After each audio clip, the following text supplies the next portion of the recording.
ओम शांति। আজকের অব্যক্তবাণী 25/6/1970। ব্যক্ত আর অব্যক্ত লোকের ভাষার পার্থক্য।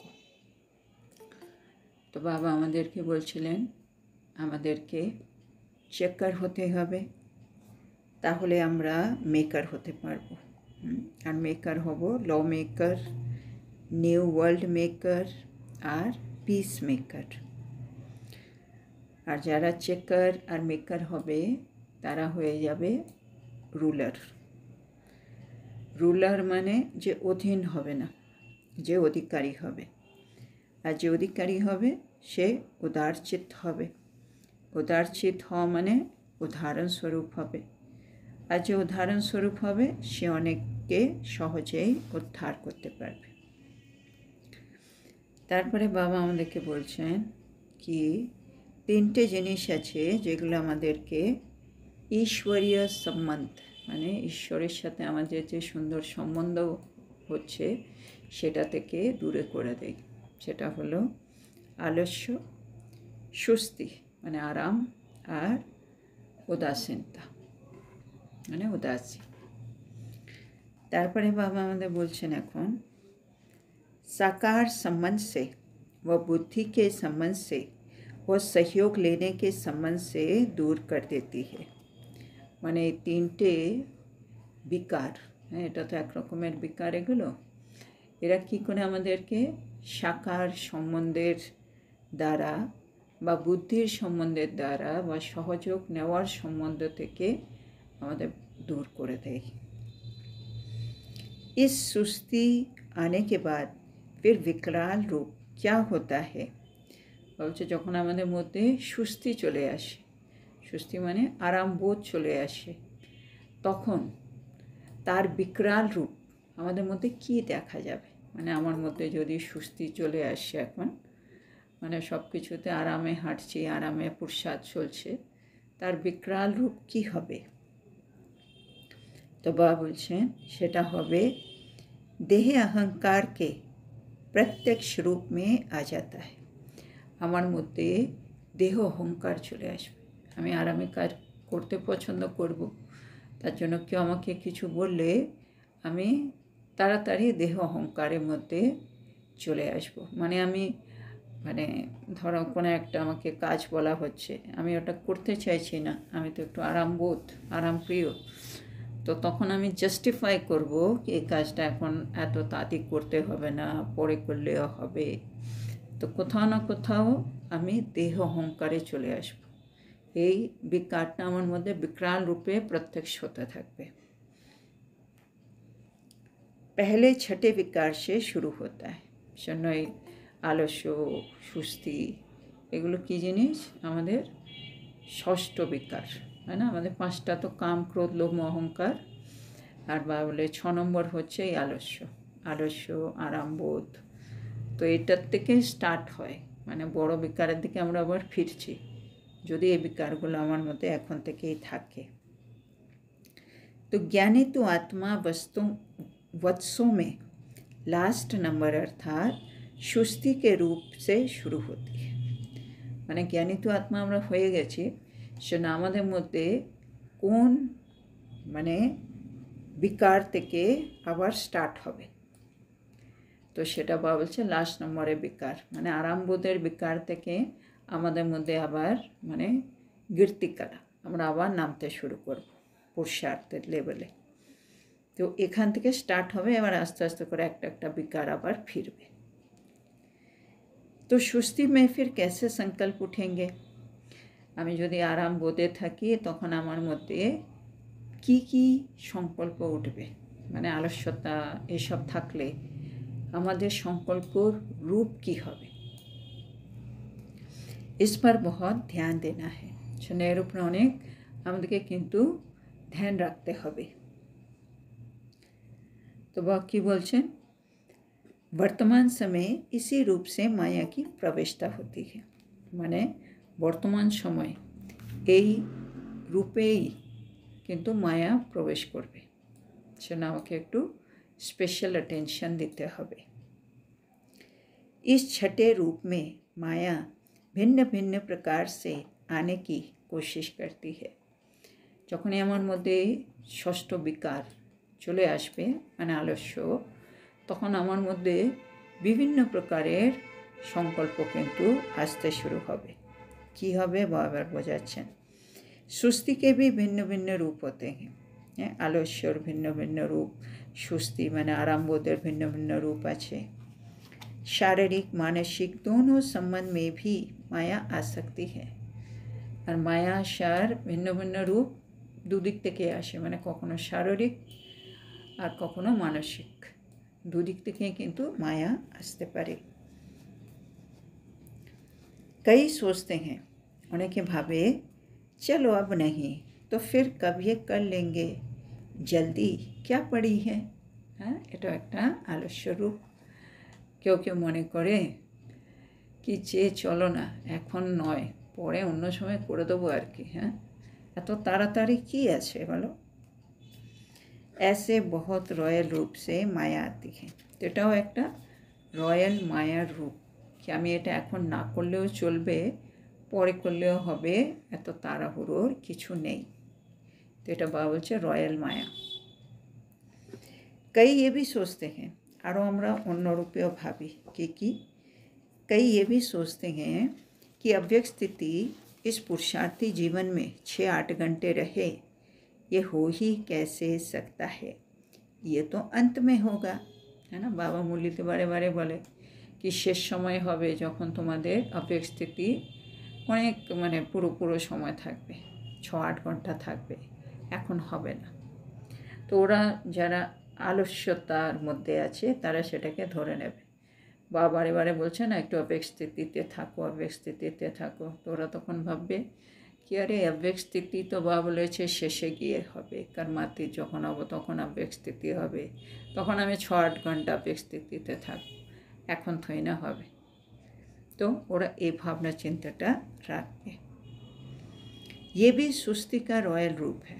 এটাও বাবা বলছে হচ্ছে সুস্থির আরামবোধের একটা রয়্যাল রূপ।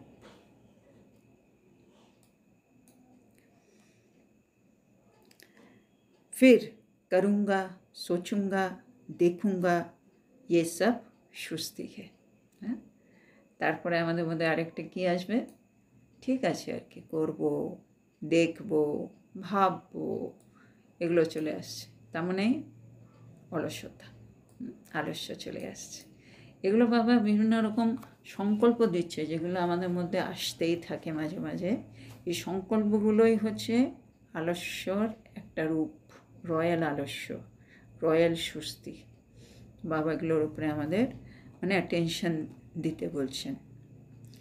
তো अब इसके चेकर बनो, সেটা এবার একটু চেকার হও। कोई को भी रॉयल रूप में माया पीछे हटाती तो नहीं है। মানে আমাদের কি চেক করতে হবে কি আমাদের তো এখন পুরুষার্থ হচ্ছে এগিয়ে যাওয়ার সময় অনেক কম, আমি এখন তাতে আমাকে আমার লক্ষ্যর কাছাকাছি পৌঁছে যেতে হবে। তো কোনো রকম রয়্যাল মায়া, হ্যাঁ, আলস্য বা এই সুস্থি এসবের রূপ নিয়ে আমাকে পিছনে তো সরিয়ে দিচ্ছে না, সেটা চেক করতে হবে। এখন আমি কোনো একটা পুরুষার্থ যেটা আমার আজকে করা উচিত, সেটাতে আমার সংকল্প ঠিক আছে থাক না, কালকে থেকে দেখবো, আচ্ছা পরে ভাববো, এখন তাড়াহুড়োর কী আছে, এখন অনেক সময় আছে, এইসব সংকল্প এসে যে পুরুষার্থটা আমি আজকে করতে পারতাম সেটা আমি পোস্টপোন করছি, এরকম তো নয়। তো বাবা বলছে এই চেকিংটা করো, তাহলে তোমরা যে আলস্য এটা রূপ, রয়্যাল রূপ তোমরা ধরতে পারবে। আরও আমাদের থট আসে মানে সংকল্প আসে বা আরও বলছেন প্রবৃত্তি কি পালনা তো করনি হি হ্যাঁ না। এটাও বাবা বলে হ্যাঁ না, আমাকে তো সংসারে থেকে সব দায়িত্ব পালন করে পুরুষার্থ করতে হবে। তো যখন আলস্য আসছে ভেতরে তখন এটাও একটা সংকল্প আসবে কি আমাকে তো প্রবৃত্তিরও পালনা করতে হবে বলো, তাহলে ওখানেও কিছু সময় যাবে, মানে পুরুষার্থটা আমি একটু পোস্টপোন করতে পারি। लेकिन प्रवृत्ति में रहते वैराग्य वृत्ति में रहना है ये भूल जाते हैं।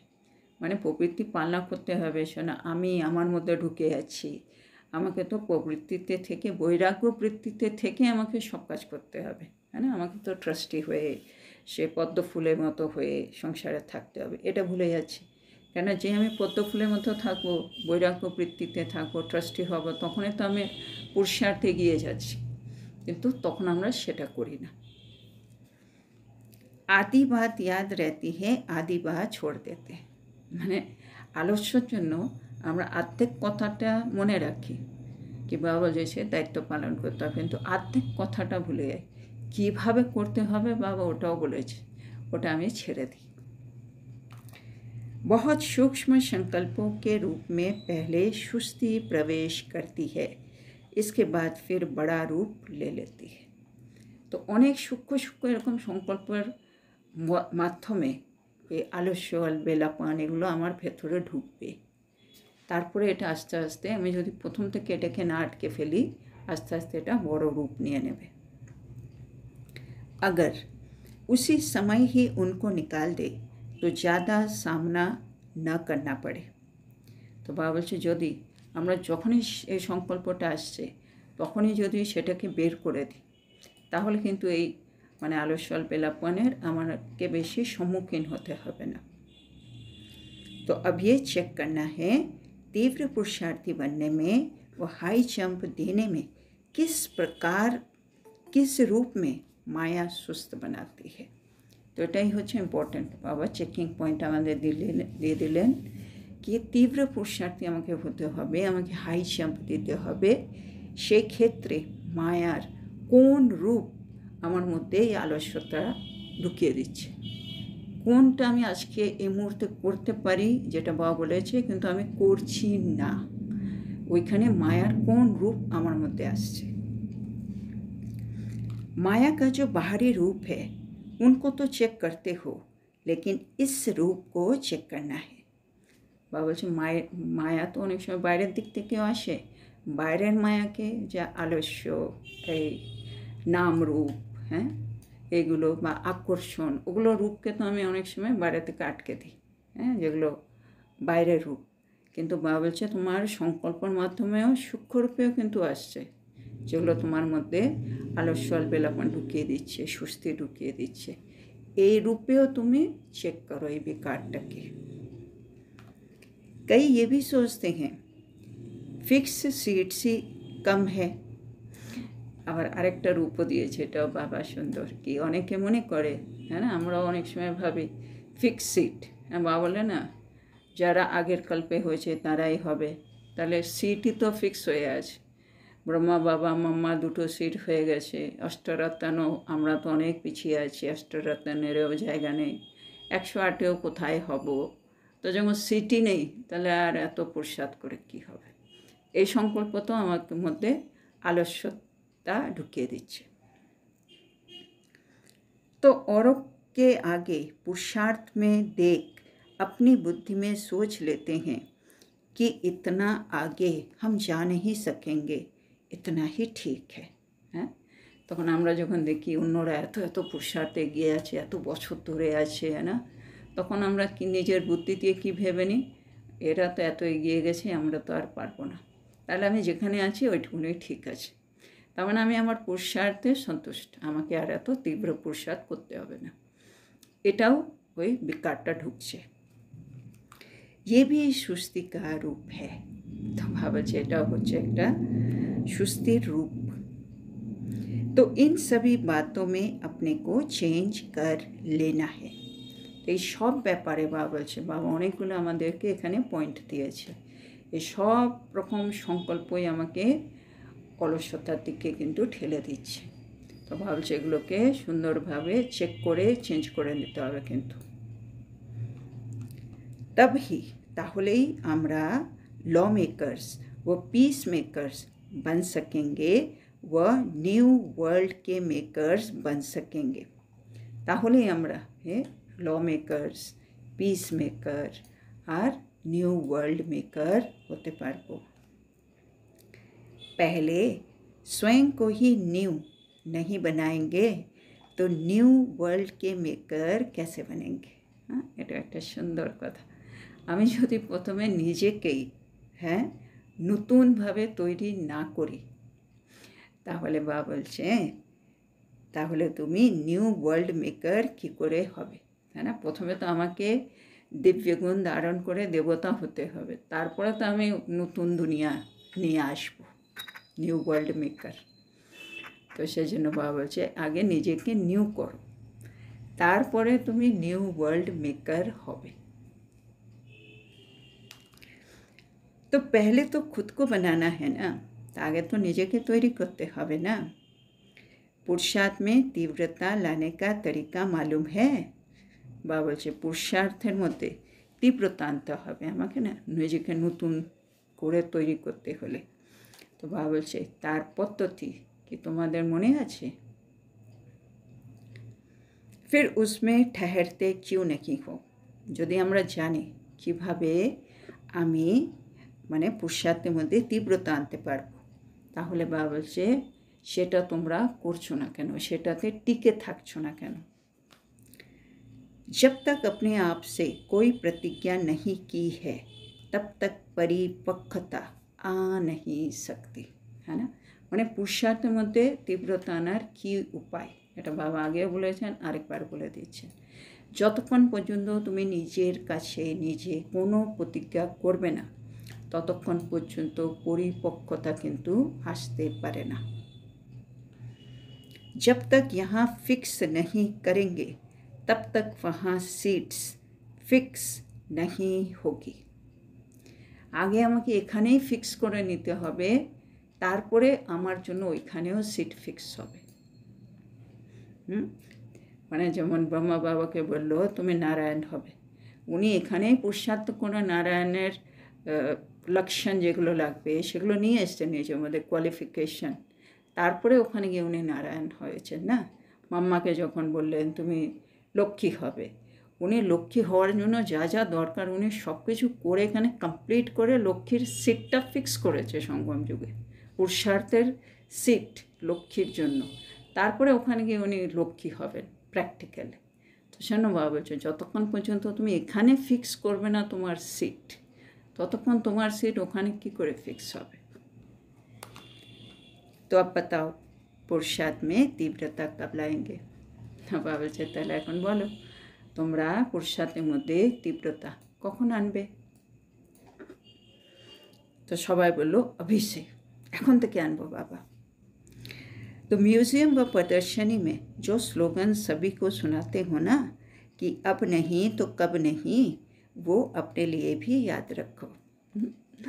ভাবলে যখন আমরা কোর্স করাই বা মিউজিয়াম প্রদর্শনীতে শোনাই, হ্যাঁ তখন সবাইকে কী বলি স্লোগান, এখন না করলে আর কখনো করতে পারবে না, হ্যাঁ না? সবাই আসো, বাবার জ্ঞানটা শোনো, বাবার পরিচয় নাও।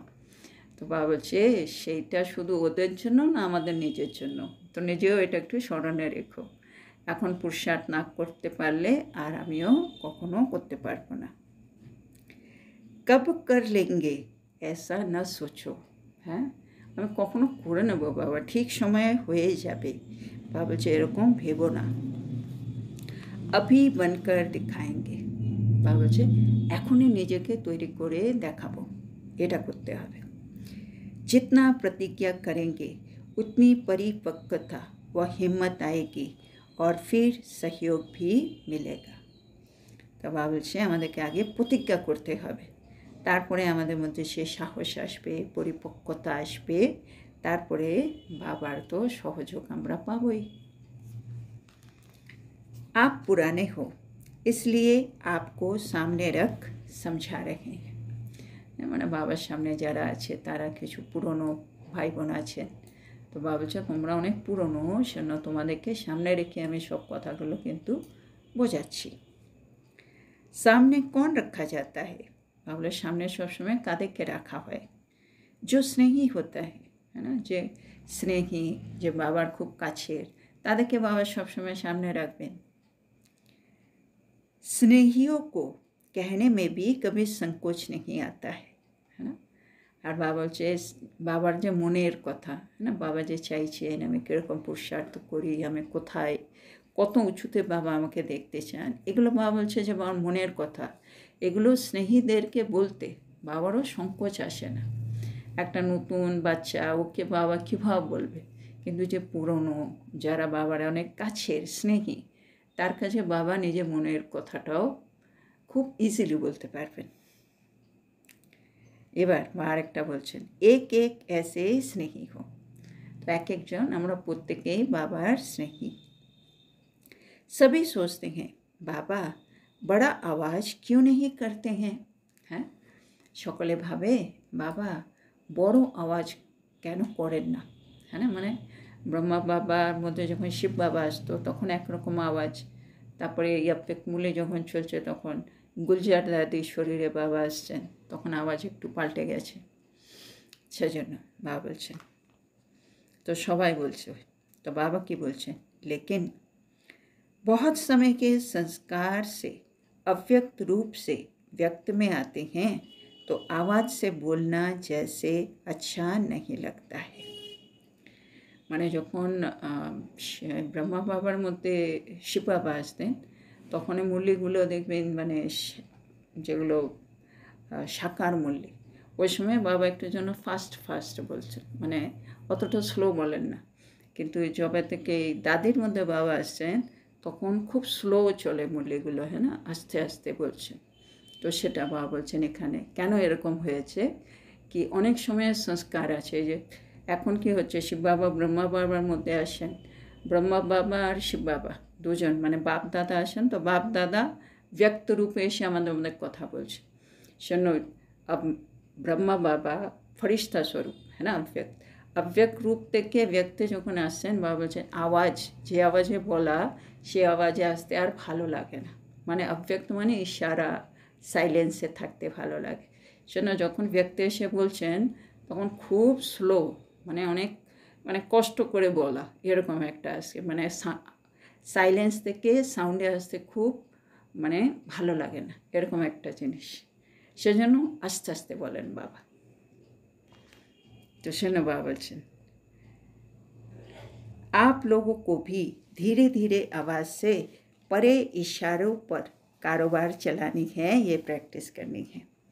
शनो बाबा बोलছেন মানে বাবার ইচ্ছে হয় না আওয়াজে এসে বলা, আর বাবা আমাদেরকে এটাও শেখাচ্ছেন কি আস্তে আস্তে আমাদেরকেও আওয়াজের ঊর্ধ্বে ইশারা দিয়ে, হ্যাঁ, সব নিজের কারোবার কাজকর্মগুলো কিন্তু চালাতে হবে, মানে আস্তে আস্তে আমাদেরকেও বাণীর ঊর্ধ্বে চলে যেতে হবে। समझा, বুঝেছ? बाप दादा बुद्धि की ड्रिल कराने आते हैं जिससे परखने की और दूरादेशी बनने की क्वालिफिकेशन इमर्ज रूप में आ जाए। মানে বাপ দাদা আসার কারণটা কি, বাপ দাদা আমাদের বুদ্ধি ড্রিল করাতে আসেন, যার ফলে পরখ করা আর আরেকটা হচ্ছে দূরদর্শী, এই দুটো আমরা হয়ে উঠব। এই কোয়ালিফিকেশান বা চাইছে আমাদের মধ্যে ইমার্জ রূপে যেন থাকে, মানে দুটো শক্তি আমাদের মধ্যে লাগবে, যেটা বুদ্ধি ড্রিল করলে আমাদের মধ্যে চলে আসবে, পরখ করার শক্তি আর দূরদর্শী। क्योंकि কেন, आगे चल कर के ऐसी सर्विस होगी जिसमें दूरादेशी बुद्धि और निर्णय शक्ति बहुत चाहिए। মানে আগামী দিনে যে সেবা হবে সেটাতে দূরদর্শী বুদ্ধি আর নির্ণয় শক্তি অনেক দরকার পড়বে। इसलिए ये ड्रिल करा रहे हैं। শোনো বাবা বারে বারে বুদ্ধির ড্রিলগুলো আমাদেরকে দিয়ে করান। ड्रिल से शरीर भी बलवान होता है तो ये बुद्धि की ड्रिल से बुद्धि शक्तिशाली होगी। বলছে যেমন শরীরে ড্রিল করলে শরীর বলবান, একইভাবে বুদ্ধি ড্রিল করলে আমাদের বুদ্ধিও শক্তিশালী হয়ে যাবে। जितनी जितनी अपनी सीट फिक्स करेंगे, समय भी फिक्स करेंगे तो अपना प्रवृत्ति का कार्य भी फिक्स कर सकेंगे। তো যত যত আমি নিজের সিট ফিক্স করব, আমার সময়কেও ফিক্স করব, তো আমি নিজের প্রবৃত্তিতে যে আমার যে কাজ সেগুলো ফিক্স করতে পারবো। মানে বাবা চাইছেন এখন আমরা সব কিছু একটা ফিক্স করে আমাদের পুরুষার্থে একটু এগিয়ে যাই। এতে কি হবে, দোনো লাভ होंगे, এতে আমাদের উভয় ক্ষেত্রে কিন্তু লাভ হবে। जितनी बुद्धि फिक्स रहती है तो प्रोग्राम भी सभी फिक्स रहते हैं और प्रोग्राम फिक्स तो प्रोग्रेस भी फिक्स। এটা একটা সুন্দর ফর্মুলা। বুদ্ধি ফিক্স তো প্রোগ্রামও ফিক্স হয়ে থাকবে, আর প্রোগ্রাম ফিক্স তো আমার প্রোগ্রেস মানে এগিয়ে যাওয়া, সফলতা পাওয়া, ওটাও কিন্তু ফিক্স হয়ে যাবে, হ্যাঁ না? সেন বাবা আগের দিনে বলছে টাইম টেবিল বানাও, এই থেকে আমাকে এই করতে হবে, তখন বুদ্ধি আর এদিক ওদিক যাবে না। এই টুকটুক এই করলাম, তারপরে এই থেকে এই করতে হবে, বুদ্ধি ওখানে ঢুকলো, তারপরে এই থেকে এই করতে হবে। এই যে বুদ্ধি বিভিন্ন জায়গায় ফিক্স, এতে বাবা বলছে তোমার প্রোগ্রেসও ফিক্স, সব ক্ষেত্রে তুমি এগিয়ে যাচ্ছ। प्रोग्रेस हिलती है तो प्रोग्राम भी हिलते हैं। अब फिक्स करना सीखो। আমরা যদি ফিক্স না করি, বা বলছে আমাদের প্রোগ্রামও নড়বে, আমাদের প্রোগ্রেসও নড়বে, সেজন্য ফিক্স করতে শেখো। अब संपूर्ण बनकर औरों को भी संपूर्ण बनाना बाकी रह गया है। তাহলে নিজে সম্পূর্ণ হতে হবে, তারপরে আমাদেরকে অন্যদেরকেও সম্পূর্ণ করতে হবে। এখন এটাই খালি বাকি রয়ে গেছে। जो बनता है वो फिर सबूत भी देता है। হ্যাঁ, যে নিজে তৈরি হয়ে যাবে সে অন্যজনকেও তৈরি করবে, আর সেই তো প্রমাণ দেবে কি আমি তৈরি হয়ে গেছি। তো अभी बनाने का सबूत देना है। তো এখন তুমি যে তৈরি হয়ে গেছো ওটা প্রমাণ দাও, মানে অন্যকেও তোমার মতো তৈরি করো। बाकी इस कार्य के लिए व्यक्ति देश में रहना है। মানে আমরা সম্পূর্ণ হয়ে গেলেও অন্যকে সম্পূর্ণ করার জন্য এই কাজের জন্য এই দেশে থাকতে হবে। আচ্ছা, তো এখানে আজকের মুরলি শেষ হলো। তো আজকে আমাদের বাবা আমাদেরকে বললেন কি 5টা বিকার তো আছেই, এখন যে 6ষ্ঠ বিকার সেটা আমাদের মধ্যে চলে আসছে, যেটা আমাদেরকে তীব্র প্রসাদ করতে দিচ্ছে না। তো বাবা বলছে সেটা ওপরে একটু চেকার হও, আর সেটা হচ্ছে আলস্য, আরামবোধ। তো সেটা বাবা বলছে এখন থেকে যদি আমি আমার আলস্য এই সংকল্পের উপরে যদি একটু অ্যাটেনশন না দিই, তাহলে এর বিকরাল রূপ কী হবে? তুমি অহংকারে চলে আসবে, দেহ অহংকারের প্রত্যেক রূপ তোমার মধ্যে দেখা দেবে। সেন জ্ঞানিত আত্মাদের মধ্যে এই আরাম বোধের রূপ থেকেই তোমার মানে আলস্য, আলবেলাপন এখান থেকে ঢোকে, তারপরে অন্য বিকারগুলো আসতে শুরু হবে। আর সেটা ঢুকবে সংকল্পের মাধ্যমে, মানে মায়া বিভিন্ন রূপ ধরে সংকল্প নিয়ে আসবে আমার মধ্যে। আর সেটা শারীরিক পরিস্থিতিতে আসতে পারে, মানসিকভাবে আসতে পারে। তো এর মধ্যে কী কী আসতে পারে বাবা কিছু কিছু বললেন, যেমন একটা দিলেন বাবা কি এখনও অনেক সময় পড়ে আছে, এত তাড়াতাড়ি কী আছে, করে নেব, এটা একটা রয়্যাল রূপ। তারপরে বাবা বললেন পুরুষার্থী জীবন, বাবা বলছে 6-8 ঘন্টা অবজেক্ট স্থিতিতে থাকা এটা নাকি শেষে হবে, তার মানে এখন অনেক টাইম আছে, তখন করব, ভাববো, দেখব, এখন দরকার নেই। তো এরকম। তারপরে আরেকটা জায়গা হচ্ছে প্রবৃত্তির পালনা তো করতেই হবে, বাবাই বলেছেন, কিন্তু প্রবৃত্তিতে থেকে যে আমাকে বৈরাগ্য দিয়ে পুরুষার্থটাকেও এগিয়ে নিয়ে যেতে হবে সেটা আবার আমি ভুলে যাই।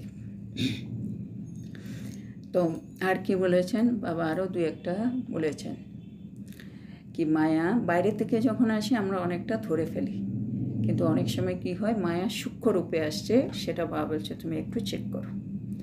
তো আরেকটা বাবা বলেছেন কি আমরা মনে করি সিট তো ফিক্স, হ্যাঁ, সেজন্য সিটি যখন কম আর অন্যরা এত এগিয়ে আছে, তাহলে আমি যেখানে আছি ওইটুকুনি ঠিক আছে। বাবা বলছে এগুলো যদি থাকে তাহলে তুমি এই যে law maker, peace maker, new world maker হতে পারবে না। কেন নিউ ওয়ার্ল্ড মেকার হতে গেলে তোমাকে নিউ হতে হবে। আর আমি নিজেকে নিউ কী করে করবো? বাবা বছর একটাই পদ্ধতি, প্রতিজ্ঞা। হ্যাঁ, প্রতিজ্ঞা করতে হবে, তাহলে তোমার মধ্যে পরিপক্কতা আসবে। আরেকটা বাবা যেটা পয়েন্ট বললেন কি যতক্ষণ তুমি এইখানে সিট ফিক্স করবে না ততক্ষণ তোমার কিন্তু ওইখানেও সিট ফিক্স হচ্ছে না। তো তাহলে কি করতে হবে? বাবা বলছে মনে রাখতে হবে যে স্লোগান তুমি সবাইকে বলো, এখন নয় তো কখনো নয়, হ্যাঁ না, আব নেহি তো কব নেহি। তো আগে প্রতিজ্ঞা করো, সাহস রাখো, পরিপক্কতা আসবে, তারপরে তুমি সহযোগও পাবে। তারপরে বাবা বললেন বাবা বুদ্ধি ড্রিল করান কেন, তাতে আমাদের পরক শক্তি আর আমরা দূরদর্শী হয়ে যাব। আর এটা খুবই দরকার কি আগামী দিন যেগুলো সেবা হবে সেখানে আমাদের নির্ণয় শক্তি আর দূরদর্শী বুদ্ধির অনেক দরকার পড়বে। সেখানে বাবা বলছে যেমন শরীরের ড্রিল করলে শরীর বলবান হয়, আমি যদি বাবা যা যা বলেন সে বুদ্ধির ড্রিলগুলো প্র্যাকটিস করি আমার বুদ্ধিও কিন্তু শক্তিশালী হয়ে যাবে। এখন আমাদের মানে মূল প্র্যাকটিস বাবা বলছেন প্রবৃত্তিতে থেকে নিজের সিট ফিক্স করো, সময়ও ফিক্স করো, তাতে তোমার প্রোগ্রাম সব ফিক্স হয়ে যাবে, তাতে তোমার প্রোগ্রেসও ফিক্স হয়ে যাবে। তার মানে আমাদেরকে একটা টাইম টেবিল বানিয়ে এগিয়ে যেতে হবে। ভাবছো তোমার প্রোগ্রাম যদি নড়ে যায় তোমার প্রোগ্রেসও নড়ে যাবে। সেজন্য সব কিছু ফিক্স করতে শেখো, নিজে সম্পূর্ণ হও আর অন্য সবাইকেও সম্পূর্ণ বানাও। বাবাকে এখন এই প্রমাণটা দাও, এই কাজটাই এখন বাকি আছে। আচ্ছা, তো আজকের এত সুন্দর শিক্ষার জন্য আমরা আমাদের প্রিয় শিব বাবাকে বলবো ধন্যবাদ বাবা, ধন্যবাদ। ওম শান্তি বাবা। ওম শান্তি। গুড নাইট বাবা, গুড নাইট। ওম শান্তি বাবা, ওম শান্তি, গুড নাইট বাবা, ধন্যবাদ। ওম শান্তি, গুড নাইট বাবা, গুড নাইট। ওম শান্তি, ওম শান্তি, ওম শান্তি, ধন্যবাদ বাবা, ধন্যবাদ। গুড নাইট বাবা, গুড নাইট।